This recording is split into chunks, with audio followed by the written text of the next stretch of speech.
First, light in the dark. Admiral Sarah Chen stood at the bridge of the UES Quantum Dawn, her weathered hands clasped behind her back as she studied the holographic display before her. The mysterious beacon pulsed again, its signal pattern unlike anything humanity had encountered in their centuries of space exploration. This was the seventh such beacon they'd found in the past month, each one leading them further into uncharted space. Admiral, energy signature is steady, Lieutenant Marcus Rodriguez reported from his station. Whatever's powering these things, it's been running for at least 10,000 years. Sarah nodded, her dark eyes reflecting the soft blue glow of the beacon's hologram. The technology it could create such enduring power sources was far beyond humanity's current capabilities. Yet here they were, following a trail of breadcrumbs left by some ancient civilization. Status of the fleet, she asked, though she already knew the answer. Old habits died hard. All ships maintaining formation. Commander Yuki Tanaka responded from tactical. The Starweaver and Nova Spirit are reporting optimal conditions for the jump. Humanity's first deep space battle fleet consisted of 20 ships, each one representing the pinnacle of Earth's technological achievement. They had been constructed for exploration and defense, but recent events had forced them to adapt quickly. The beacons had appeared just as humanity was beginning to expand beyond their solar system, their timing too perfect to be coincidence. Signal from the Starweaver, Rodriguez announced. Dr. Patel wants to speak with you. Sarah suppressed a smile. The renowned xenorchaeologist had been practically bouncing off the walls since they'd discovered the first beacon. Put her through. Dr. Arya Patel's hologram materialized on the bridge, her eyes bright with excitement. Admiral, we've finished decoding another layer of the beacon's data structure. You need to see this. The main display shifted, showing complex mathematical equations and astronomical coordinates. It's not just a beacon, Arya continued. It's a warning. These devices were left by a civilization that called themselves the Luminarch. They were running from something. Sarah felt a chill run down her spine. What could make a civilization capable of building such devices flee? Do we know what they were running from? Not yet, Arya admitted, but the coordinates are clear. They lead to a system about 20 light-years from here. And Admiral, the data suggests there might still be Luminarch there, in some form of stasis. The bridge fell silent as the implications sank in. First contact was no longer a theoretical possibility. It was imminent. Sarah studied the coordinates, weighing her options. Humanity had spread to nearby star systems, established colonies, and built their first true space fleet. But they were still young among the stars.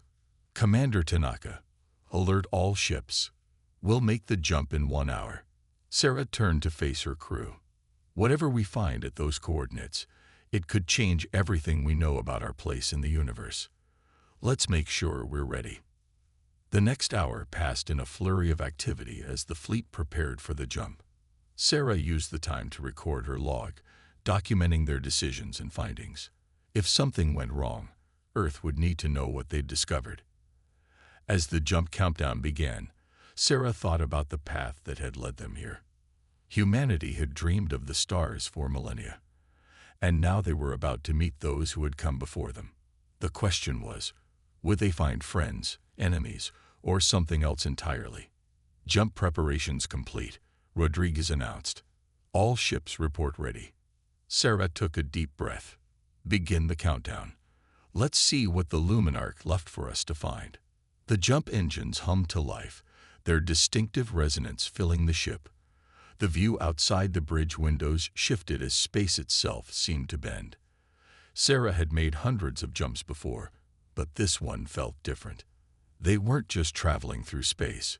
They were traveling toward destiny. Jump in 3, 2, 1. Reality twisted, stretched, and snapped back into place. Where empty space had been moments before, now hung something impossible. A massive structure floated before them, its surface covered in intricate patterns that seemed to shift and flow like liquid metal. It was roughly cylindrical, stretching for hundreds of kilometers through space, its size dwarfing even their largest ships. "By all the stars," Aria whispered, her hologram staring in wonder at the structure. "It's a city, an entire city, preserved in space." Before Sarah could respond, new signals began emanating from the structure. Patterns of light raced across its surface, and massive doors began to open along its length. Something was awakening. Multiple energy signatures detected, Rodriguez reported, his voice tense. They're scanning us." A new presence made itself known, not through conventional communications but directly in their minds. The voice was neither male nor female, young nor old, but it carried with it the weight of millennia. "Children of Earth," it said, "you have found us at last. We have slept long, waiting for those who might understand what we offer, and help us face what comes." Sarah stepped forward, her voice steady despite the gravity of the moment. "I am Admiral Sarah Chen of the United Earth Fleet. We come in peace and friendship." Peace. The voice seemed to consider the word. "Peace is precious, Admiral. But what approaches knows nothing of peace. We left the beacons hoping to find allies with the potential to stand against the darkness. Now we must know, are humanity's children ready to learn what we can teach? And more importantly, are you ready to face what follows in our wake?" Sarah looked at her crew, seeing in their faces the same determination she felt. Humanity had come too far to turn back now. "We're ready. Whatever you can teach us, whatever threatens us all, we'll face it together." "Then let us begin," the voice said, and the massive doors opened wider, revealing lights within. "Time is shorter than we hoped, but perhaps you are exactly what we have been waiting for." As the quantum dawn led the fleet toward the ancient structure, Sarah couldn't help but feel that humanity had just crossed a threshold. Whether it led to triumph or tragedy remained to be seen, but one thing was certain: the universe would never be the same. Deep in the structure, ancient machinery hummed to life, and the last of the Luminarch began to awaken from their long sleep. The time had come to pass on their legacy, to prepare their inheritors for the storm that was coming. And perhaps, just perhaps, humanity would prove to be the allies they had spent millennia waiting for. The real question was, would there be enough time to prepare? Guardians of the past. The holographic displays aboard the Quantum Dawn flickered with images of impossible beauty and terrifying power. Admiral Chen watched as the Luminarch Elder, who called itself Meridian, showed them recordings of their civilization at its height. Vast world ships that carried entire ecosystems between the stars, machines that could reshape planets, and weapons that could make suns dance to their will. "Your achievements were incredible," Sarah said, studying the simulation of a Luminarch stellar engineering project. "Why give this knowledge to us? We're centuries behind where you were." Meridian's crystalline form shifted, patterns of light flowing beneath its transparent surface. The Luminarch had proven to be beings of pure energy contained within crystalline matrices, their original organic forms long since transcended. "Because you remind us of ourselves, Admiral," Meridian's thoughts echoed in their minds.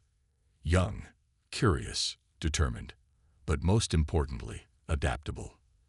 You face challenges not by avoiding them, but by finding new ways to overcome them." Dr. Arya Patel, who hadn't left the station since their arrival 3 days ago, looked up from her data tablet. "But there's more to it than that, isn't there? The warning encoded in your beacons. What exactly are we facing?" The holographic display changed, showing darkness deeper than the void between stars. Within that darkness, something moved. The temperature in the room seemed to drop as Meridian shared memories of their ancient enemy. "We called them the Void Hunters." Meridian's mental voice carried undertones of ancient fear. "They came from between galaxies, drawn by the light of civilization itself. They do not conquer or destroy. They consume. Knowledge, technology, entire species, all become part of their collective." Commander Tanaka stepped forward, her tactical mind already analyzing the threat. "How do we fight them?" "That," Meridian replied, "is why we chose humanity. You see, The Void Hunters adapt to overcome any weapon used against them. Our technology, powerful as it was, followed predictable paths. But humans, you think differently. You combine technologies in ways we would never have considered. Sarah watched as more Luminarch emerged from their stasis chambers throughout the station. Each one immediately began working with human crews, teaching them to understand and operate their advanced technology. The integration was happening faster than anyone had expected, thanks to the Luminarch's ability to share knowledge directly through mental connection. Admiral Rodriguez called from his modified station, now augmented with Luminarch tech. Long-range sensors are detecting something at the edge of charted space. The pattern matches Meridian's records of Void Hunter scout ships. They sense our awakening. Meridian's thoughts carried grim determination. We have less time than I hoped. Admiral Chen, your fleet must become the foundation of something new, a fusion of human innovation and Luminarch technology. Sarah turned to her crew. How long until the first upgrades are complete? The Quantum Dawn can begin integration within hours, Tanaka reported. The rest of the fleet will take longer, but with the Luminarch helping, we could have all ships upgraded within 2 weeks. 2 weeks, Meridian mused. The Void Hunters will arrive in 3. It will have to be enough. Over the next days, the human fleet underwent a transformation.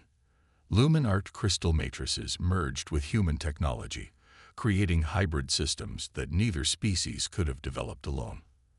The ship's hulls now rippled with flowing patterns of light, their weapons arrays supplemented by technology that could bend space itself.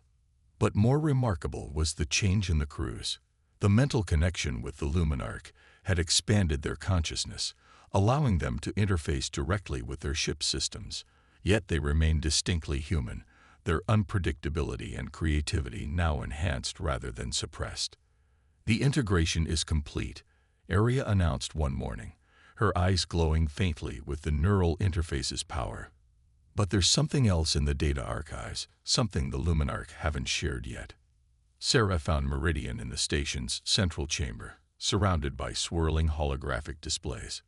What aren't you telling us? The Luminarch Elder's form dimmed slightly. We hoped to wait until you were ready. The Void Hunters didn't just defeat us, Admiral. They corrupted many of our people, turned them into extensions of their collective. When you face them, you will be fighting twisted versions of our own technology. And possibly, our own people. The implications hit Sarah like a physical blow. You're not just giving us your knowledge to fight them. You're trusting us to free your people. Yes, and perhaps more importantly, to ensure that humanity doesn't share our fate. Your species has something we lost long ago. The ability to question, to rebel, to choose paths that seem illogical but lead to unprecedented solutions. Sarah walked to the station's main viewport, watching her transformed fleet floating against the backdrop of stars. 20 ships carried humanity's hopes, augmented by the legacy of an ancient civilization. But would it be enough? Alerts sounded throughout the station. Rodriguez's voice came through the neural interface, tinged with urgency. Admiral, the scout ships have changed course. They're heading directly for us, and they're moving faster than predicted. They remember us. Meridian's thoughts were heavy with sorrow. They will come with everything they have.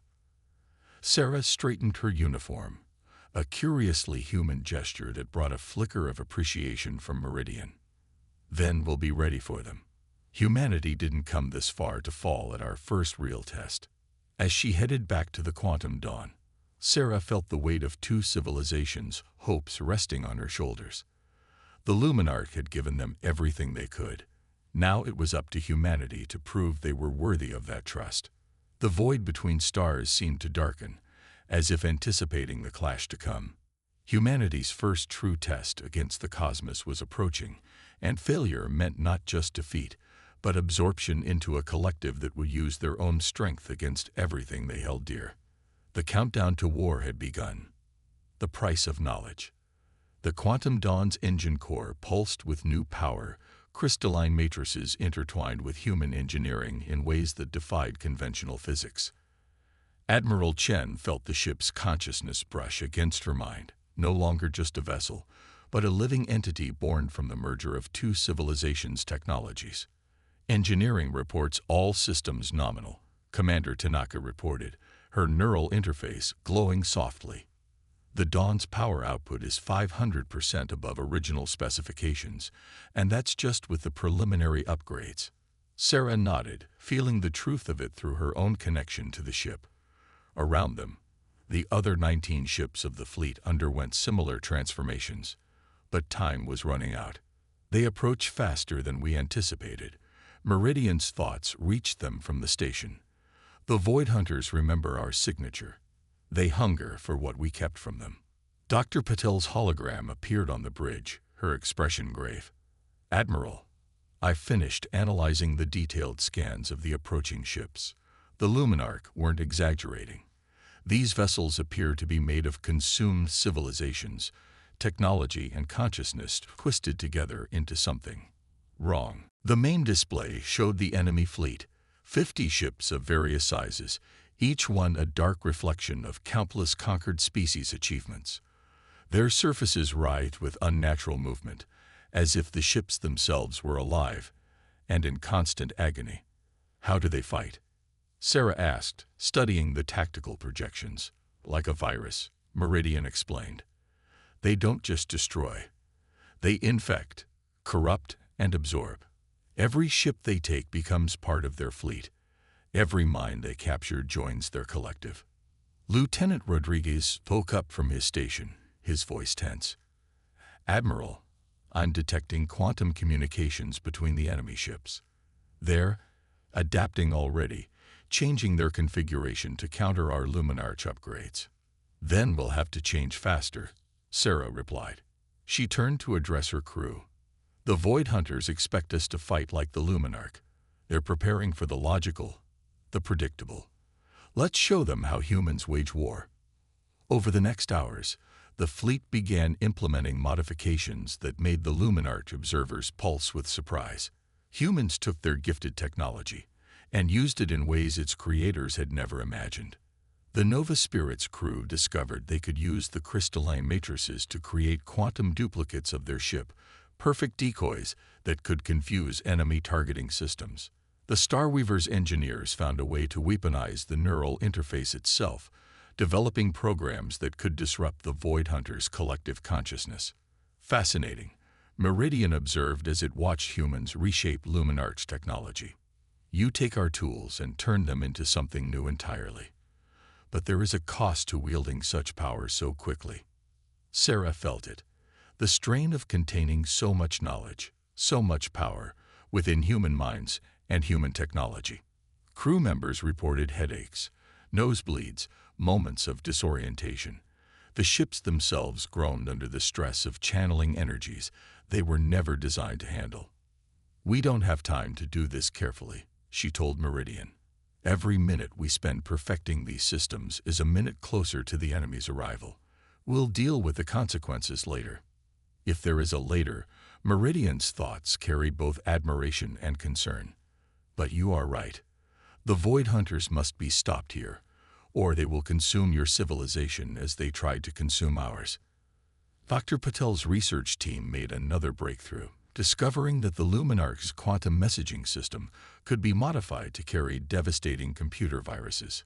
We can't infect their whole network, she explained, but we might be able to isolate individual ships, cut them off from the collective. The fleet trained relentlessly, learning to use their new capabilities while developing tactics the enemy couldn't predict. Sarah watched her crews push themselves to their limits and beyond, human determination meeting Luminarch power in a desperate race against time. But the price of progress became increasingly clear. The neural interfaces left scars in the minds of their users. The hybrid technology strained hull integrity. The power they were channeling threatened to tear ships apart. Status report, Sarah ordered during one of their final training exercises.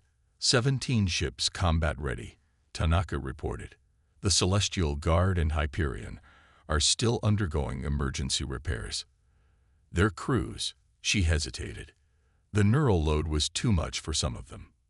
Sarah felt the weight of command pressing down on her. They had known there would be casualties, but losing people to their own technology was different than losing them in battle.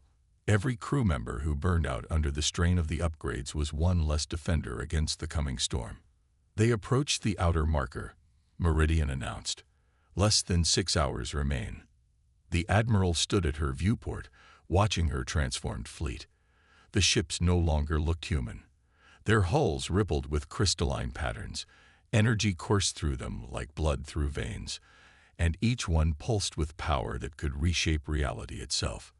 But at their hearts, they were still crewed by humans, still driven by human courage and human determination. "All ships, battle stations," she ordered. "This is what we've prepared for."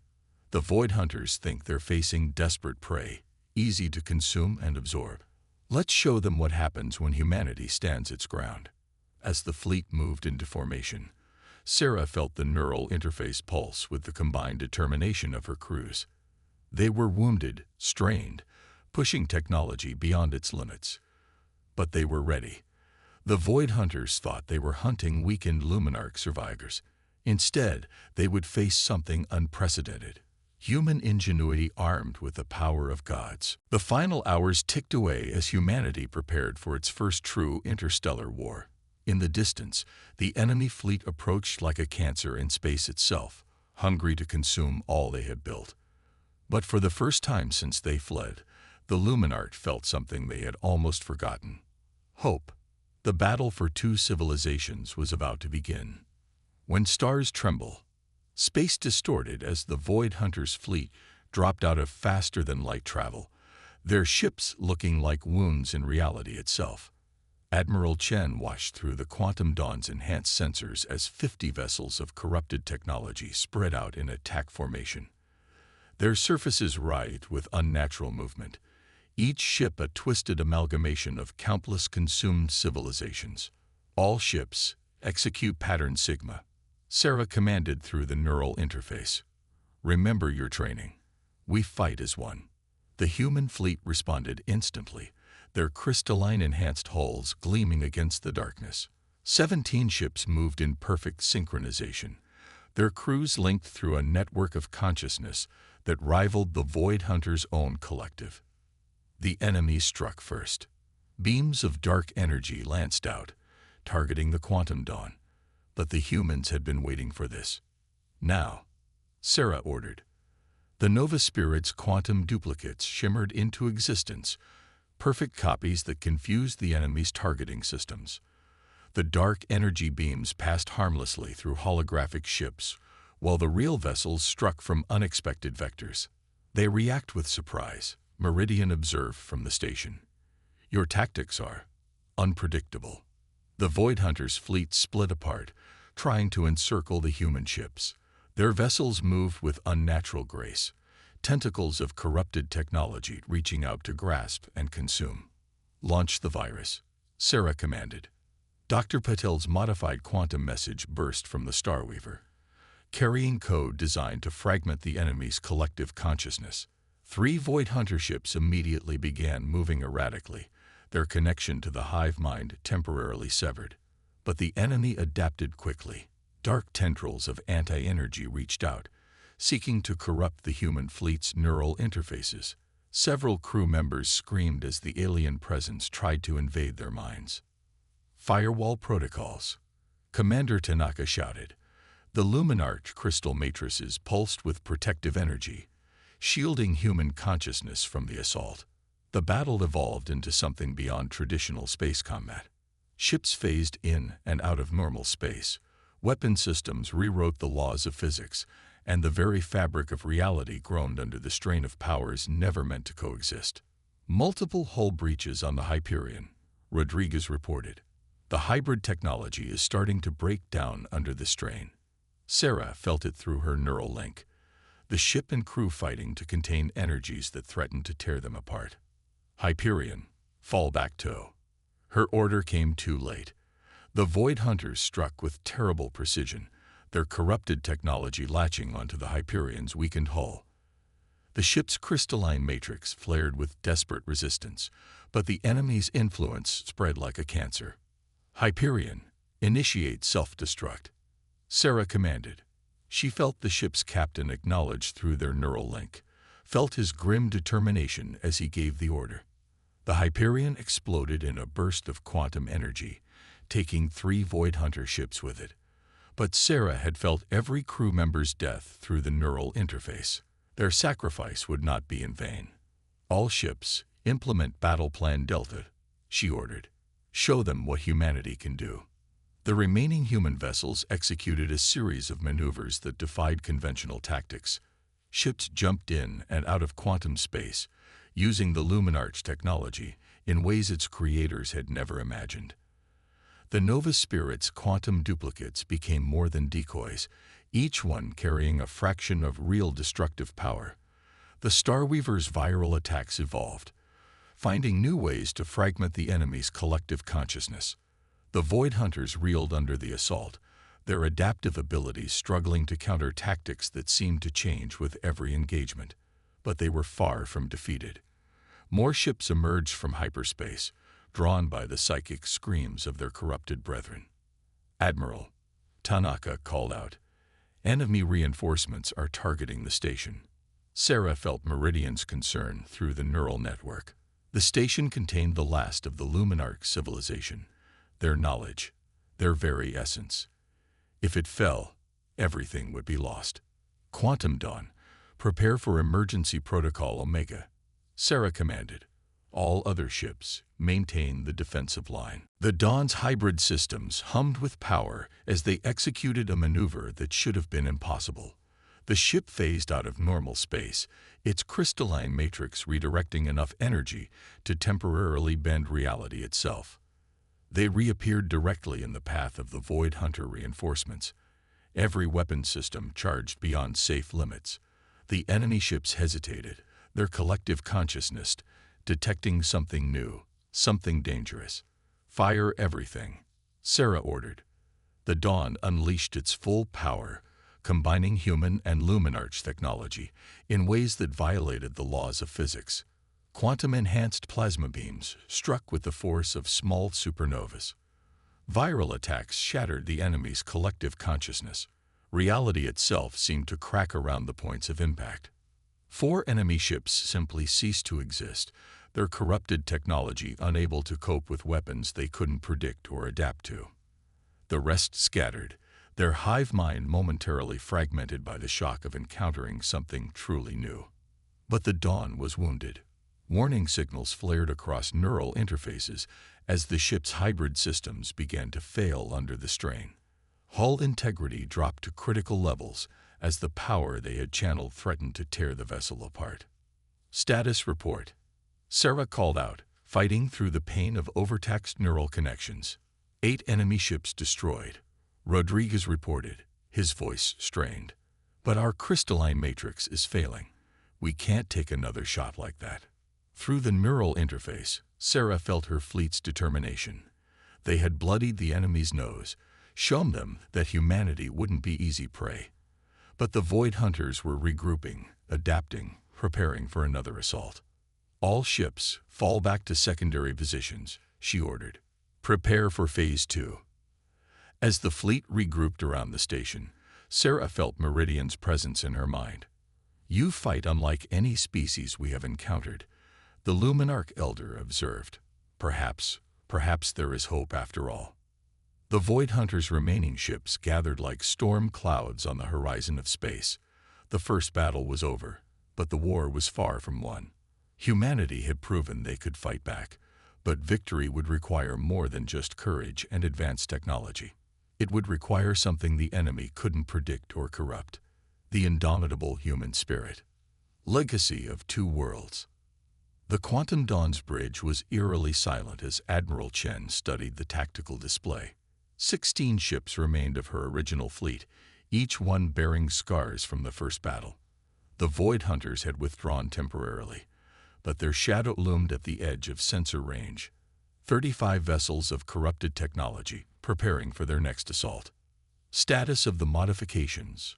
Sarah asked, trying to ignore the burning sensation from her overtaxed neural interface. "Complete on all ships," Commander Tanaka replied. Dr. Patel's team worked miracles with the Luminart crystals. But Admiral, the power requirements are astronomical. One shot at full strength could burn out our entire matrix. Sarah nodded grimly. They had one chance to execute their desperate plan. Through the neural network, she felt the determination of every crew member, their minds linked but still uniquely human, still burning with individual courage and resolve. The enemy prepares to strike. Meridian's thoughts reached them from the station. They have analyzed their defeats, adapted their strategies. They will not underestimate you again. Good, Sarah replied. Because we're counting on it. She opened a channel to the fleet. All ships, commence Operation Sunforge. The human fleet moved into an unusual formation, appearing to leave gaps in their defense. The Void Hunters' corrupted ships surged forward, their collective consciousness sensing weakness, hungry to consume and corrupt. They're taking the bait, Rodriguez reported. Quantum signatures indicate they're preparing for a full assault. Sarah felt Meridian's concern through the neural link. Admiral, if this fails. It won't, she interrupted. Because we're not fighting like the Luminarch anymore. We're not even fighting like humans. We're fighting like both. The enemy fleet struck with overwhelming force. Dark energy weapons lashed out while corrupted technology reached across space like hungry tentacles. But this time, the human ships didn't evade. Instead, they began to glow with impossible power. All ships, execute Phase 1, Sarah commanded. The crystalline matrices throughout the fleet pulsed in perfect synchronization. Energy flowed between ships through quantum connections, building to levels that made reality itself shudder. The Void Hunters hesitated, their collective consciousness sensing something new, something dangerous. Dr. Patel's voice came through the neural network. Matrix synchronization at 90%. Whatever you're going to do, Admiral, do it now. Execute Phase 2, Sarah ordered. Show them what happens when humanity and the Luminart work as one. The human fleet's formation suddenly made sense. They weren't defending. They were creating a pattern, a massive quantum circuit with the quantum dawn at its heart.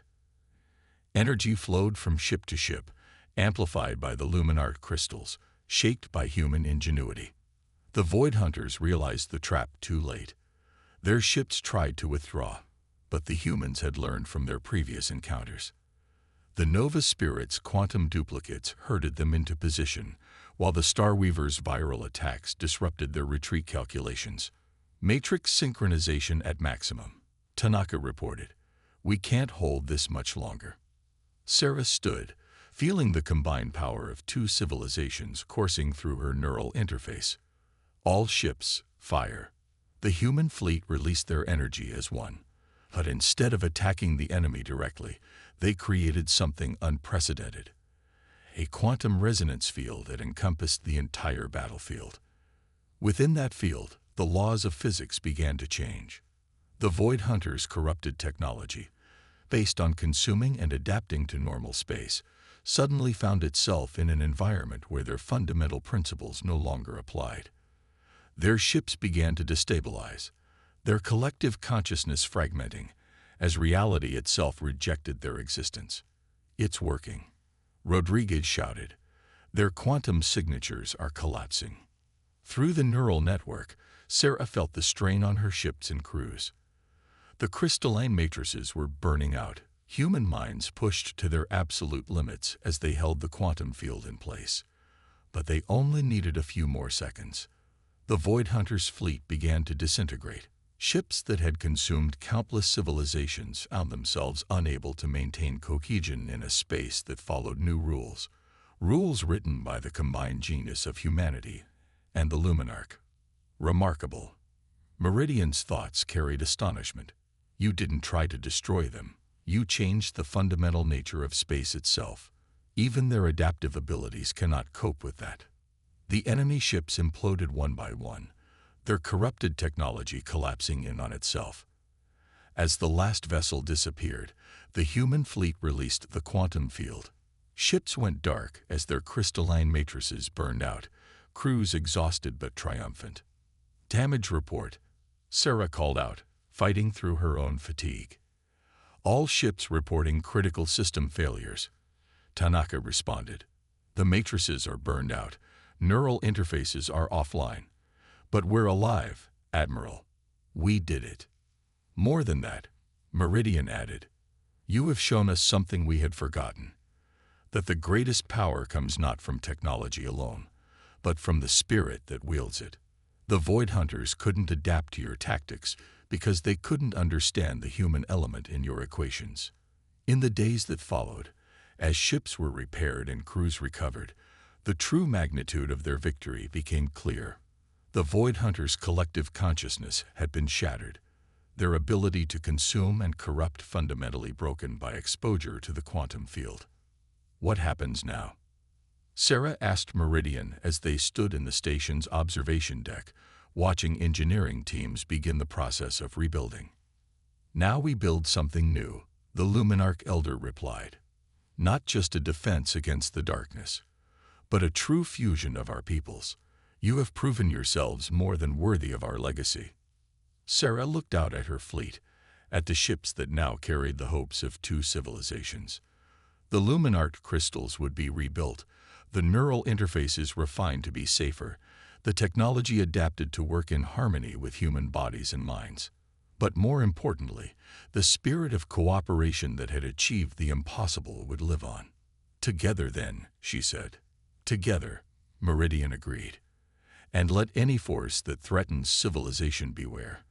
For they will face not just humanity, not just the Luminarch, but something greater than either of us alone. As if in response, the crystalline patterns across the station pulsed with new light, reflecting off the hulls of human ships. In that light was a promise of a future where the best of both civilizations would guide humanity's journey to the stars.